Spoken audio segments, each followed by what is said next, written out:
Снимкава предизвика згрозеност широм светот. Она што го преживеа забот на времето падна како жртва на милитантниот ислам во делови на Сирија и Ирак, територијата на древна Месопотамија, колевката на цивилизацијата. Овие споменици го раскажуваат не само величинственото минато на Ирак, туку и на светот воопшто. Меквар Гибсон е стручњак по месопотамска археологија на Ориенталниот институт при Универзитетот на Чикаго.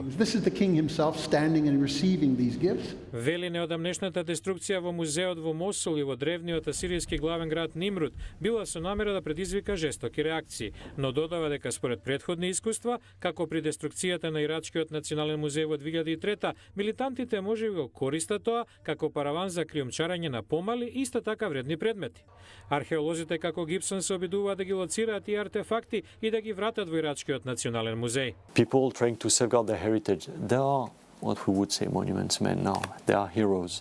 УНЕСКО им помага на археолозите на теренот со тоа што ги образува локалните власти на граничните премини за артефактите од Ирак и Сирија. So the objective is to have these. Целта е соседните земји да се свесни за криумчарењето, да го спречат и да ги запленат предметите.